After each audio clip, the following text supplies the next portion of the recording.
Hi guys, Viking Reefing here. Today we will be discussing Cyano.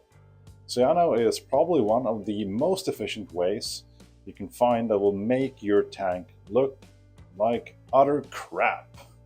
So, today we will be discussing how to prevent cyano, and if you're so unlucky that you actually get an outbreak, how to get rid of it. Well, how do you prevent a cyano outbreak? Well, cyano is a funny thing in that basically everything can cause cyano for some weird reason. High nutrients can cause cyano, too low nutrients can cause cyano. Instability in your bacterial balance in your tank can cause cyano. Probably you looking at the tank wrong can cause cyano. So there's a multitude of factors that can actually cause this crap. Here in Europe, I know that it's fairly common, and I've experienced this almost every year myself, is that as soon as spring hits, you'll get a cyano outbreak in your tank. I think the prevailing theory about that has something to do with the influx of pollen somehow affecting your tank. I'm not sure why, but almost every spring, without fail, I will see some or a lot of cyano in my tanks. And there doesn't really seem to be any good way of preventing that. What you can do is you can limit the scope of the problem. But let's go over the most common reasons for a cyano outbreak.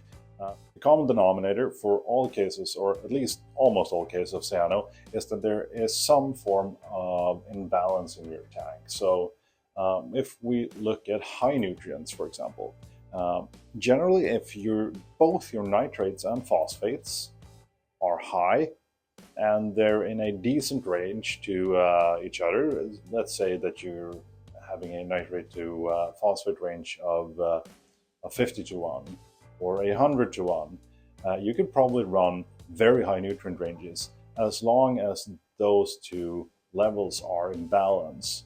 But let's say that you had basically zero nitrates but very high phosphates. I would be convinced that you would see cyano popping up in no time whatsoever. So keeping your nutrients not just in check but in balance to one another seems to be a very important factor in preventing cyano outbreaks. Low nutrients, which is probably what I've experienced the most for like the last 10 years or so, can also cause cyano because this crap seems to be able to thrive in any environment. So I generally run a fairly nutrient limited system. I actually dose nutrients to keep them up. Since I have a fair amount of corals, they do suck up a lot of nutrients. I believe in a heavy in and heavy out methodology. But there has been occasions where I've forgotten about the heavy in. For example, if I go on a vacation for a week or something and I just rely on my auto feeder and I haven't really bumped up the volume that I'm feeding with the auto feeder, then my nutrients will definitely crash. So let's say that just phosphate crash and nitrate stays around the 5 to 10 range where I like to keep them at.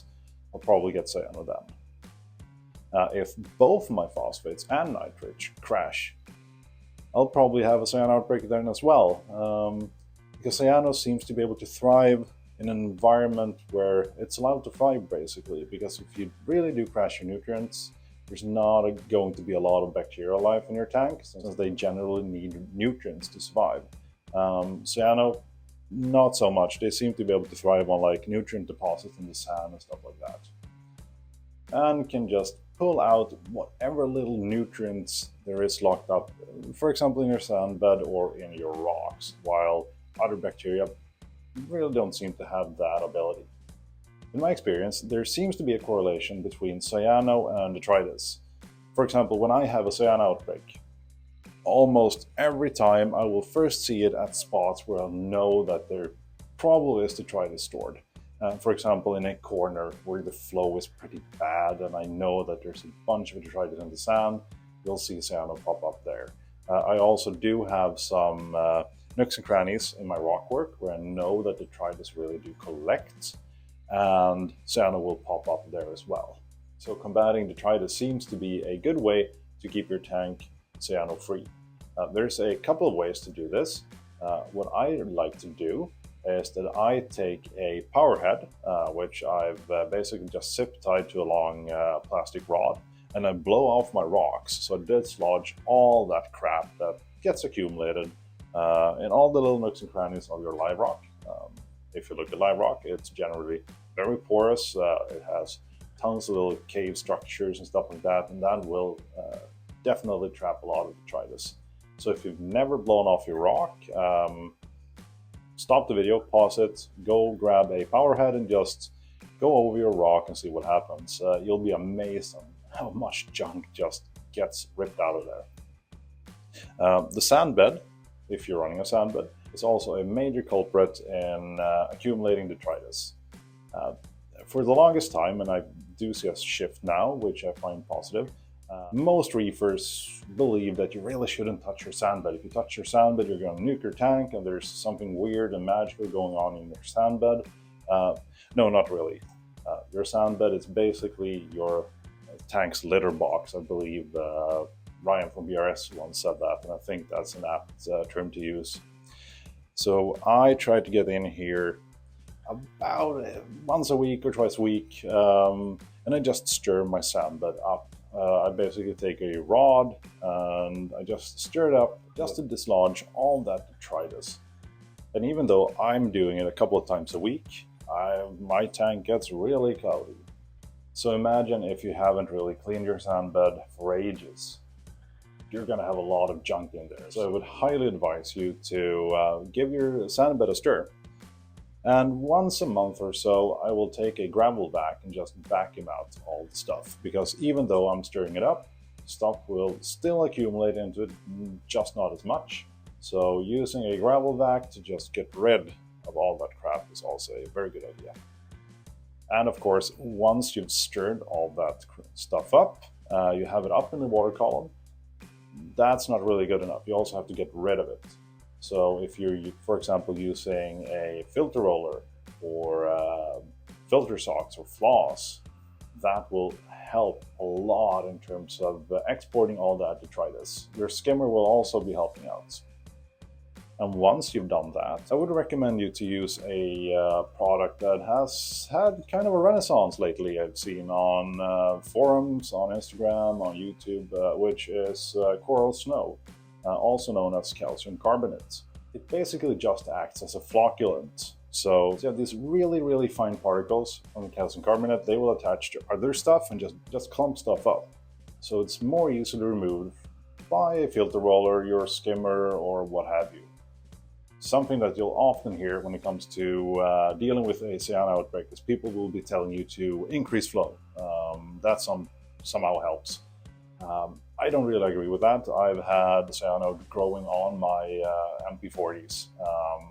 I've had cyano growing on this rock, which just gets blasted constantly all day long. So I don't really think flow helps if you already have a cyano problem. However, having good flow will help in terms of making sure that the detritus stays suspended in the tank, so you can go down your overflow into your sump and get filtered out.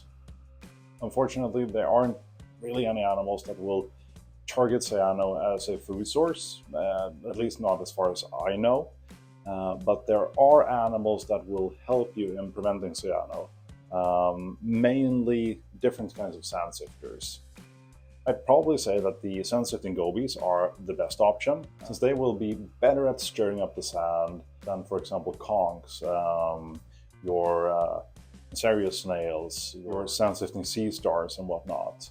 So in terms of animal that will help you get rid of detritus, I would definitely go with some sort of a goby. If you have a goby combined with decent flow and good mechanical filtration, you'll get rid of a lot of detritus that way. But anyways, you've tried to do everything right, but something happens and you get a cyano outbreak. For example, if you live in Sweden, like I do, spring arrives and you just get cyano for no reason whatsoever, apparently. So how do you deal with it?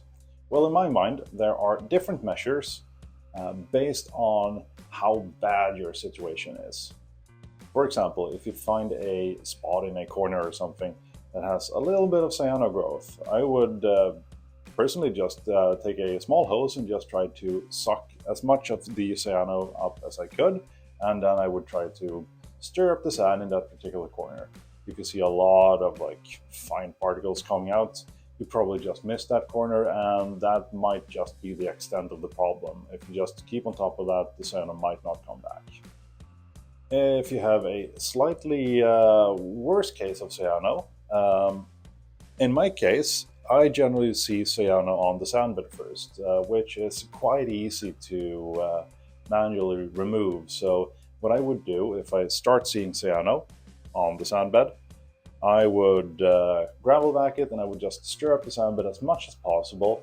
And then I will also, in conjunction with that, use some coral snow just to more easily get all the particles of cyano out of the system. If the cyano was on my rocks as well, I would take a power head and just blow all of that crap off. If you kind of just let the situation get slightly out of hand, you have a lot of cyano, and you've tried the manual removal part for a couple of weeks and you don't see any real improvement, what I would do in that case is that I would really do a deep clean, try to get rid of as much cyano as possible. I would also put in, for example, pumps in the tank, which I would cover in filter floss just to make sure that I get as much of it out as possible. Then I would do a 2 or 3 day complete blackout of the tank. Your corals will be fine, your fish will be fine if you do that. And if you're lucky, and you've also remedied the underlying cause, then the cyano might not come back after those 3 days. But if there's a obvious underlying cause and you don't fix that, the cyano will return in time. So I would always try and fix that as well in conjunction with doing, for example, manual removal. If you've done all this and the cyano is still here, I would imagine that you're kind of getting desperate at this point. There are some products which you can use on cyano in terms of chemical treatments. And there are a couple of different kinds that you can use. You can either use an oxidizer, which will basically oxidize detritus and it will oxidize the cyano. I believe you could use hydrogen peroxide, for example. I'm not too well versed in hydrogen peroxide as an in-tank treatment, so I don't feel comfortable talking about that. It's something I've never done myself. I've read up on it, but I can't really give you any advice on how to do that. There's good resources online, so you might want to look into that. But what I've used is, for example, from Ultralife, which I believe is called like just red slime remover. That's an oxidizer. In a lot of cases, a product like that can help. The plus side is that it's not an antibiotic, so it won't really affect your bacterial population in the tank all that much. I do know some Swedish reefers who has done a treatment of that, and they've done an aquabiomics test before and after, and they haven't seen any major impacts on their bacterial populations. So you might consider giving that a go. The downside to those kinds of oxidizers is that they're not always effective. And that's where I would probably use a antibiotic such as Chemiclean, which I believe contains erythromycin, English, which will basically just wipe out the cyanobacteria. Since it's an antibiotic, it will heavily impact bacteria. I'm not quite sure on the impact on the tank overall, if it's that bad as a lot of people say. For the longest time, and I'm talking over a decade, I never used anything like that. I was especially very hesitant to use Chemiclean because I did know that it contained some sort of antibiotics, and I thought it would just nuke my bacterial population in my tank. But about a year ago, I had a case of cyano which was really, really bad. It popped up during the spring for no apparent reason, and I just couldn't get rid of it. I tried everything else. I was like, all right, screw it. Either I shut this tank down or I do this. So I bought a couple of bottles of Chemiclean from the States, Used it on my tank, and the cyano was completely gone, and nothing untoward happened with my tank. I didn't see any rise in nitrates, phosphates, I didn't see any instability, I didn't see any dinos or anything like that. So in my case, I didn't see any negative effects whatsoever. And I actually also used ChemiClean just a couple of months ago. After I got back from a Christmas holiday, the nutrient thing really bit me in the ass because my nutrients were basically zero, both nitrates and phosphates. I had a tank sitter, and he showed up, I believe, once or twice for a whole week and fed some frozen food for like the copperman butterfly and stuff. But apart from that, I relied solely on my auto feeder. And I forgot to adjust the amount that thing fed just to pick up the slack from the frozen food I normally feed daily. Since I had a good experience with ChemiClean in the past, I figured I'd use it this time as well. Basically the same thing happened. Nothing bad happened with the system whatsoever. I have read a lot of reports of tanks crashing and people having fish dying and whatnot from using ChemiClean. What I figure is that if you have tons of cyano, you add something that will actually just kill it off. That stuff will release a heap of crap which is bound up in it. So I removed as much as physically possible before I did my treatment. And I didn't follow the directions on the bottle on either treatment. Since I figured that this is a bacteria, I'm using an antibiotic on it. If I don't really kill off all of it, I have the risk of developing some sort of a resistant strain down the line. So what I did was I bumped up the strength to about 150% of the recommended dosage. And I believe the instructions says that you are supposed to be running ChemiClean for 3 days, then do a major water change and add activated carbon. Well, what I did was that I ran the ChemiClean in my tank for 7 days. And then I added some activated carbon, and on day 10 I did a major water change. And I saw no negative effects whatsoever. And you'll hear people say like, oh, you shouldn't be using ChemiClean or whatnot, it's just a crutch, you need to figure out the root of the issue. Well, with cyano, sometimes there's not really a root of the issue. It makes your tank look utterly crap, and it can really take out the joy of reefing. So in the future, if I have a decent infestation of cyano, knock on wood, there's no wood here, but my go-to will probably be ChemiClean. I mean, you can dose something in your tank, it'll get rid of the cyano in like 4 days. And in my case, the tank virtually stayed cyano free for almost a year. Compare that to when I've had major infestations in the past. I've spent months trying to get rid of them, and it just sucked. So now that I've gotten over my fear of ChemiClean, I feel that I have another tool in my toolbox just to help me make my reefing life just a little bit easier. Do I advise using ChemiClean as the very first measure? Hell no. You should really try to get rid of it manually, but if you find that nothing really works and your joy of reefing just crashes, I'd probably recommend you giving it a try. What's really important as well with ChemiClean is just removing as much cyano as possible and keeping in mind that it will probably lower your oxygen level as well.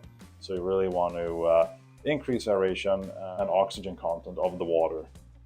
So if you have pumps which you can direct towards the surface, I would do that. I would also crank up your skimmer to its max setting, probably remove the skimmer cup because the skimmer will just go nuts when you put this stuff in. And perhaps adding a couple of air stones in your sump. If you do that, I have a hard time seeing that it will really run into issues. As with most things, there will be outliners and people will be running into issues. You can read multiple threads about people just killing off their tank using either oxidizers or ChemiClean. But I really do feel that most of those people have done something wrong up in the lead up to using them. So for example, if you don't get rid of all that cyano which is present in your tank and you just dose the thing, it just kills everything off, of course you're going to be running into issues. I hope you found this interesting. Cyano is probably something that we as reefers will all be dealing with at some point. It's probably unavoidable really, which is a shame because it just looks like shit when you got a big cyano infestation in your tank. But an ounce of prevention is worth a pound of cure, so I would really focus on the practices I mentioned first.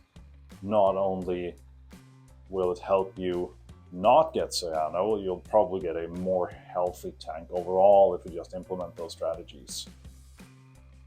Well, I believe this was it for me today. I hope you found this video informative and enjoyable. If you liked it, please hit the like button. If you have any more questions or comments, please post them down below. I respond to each and every one of you. Happy reefing and have a good one. Bye.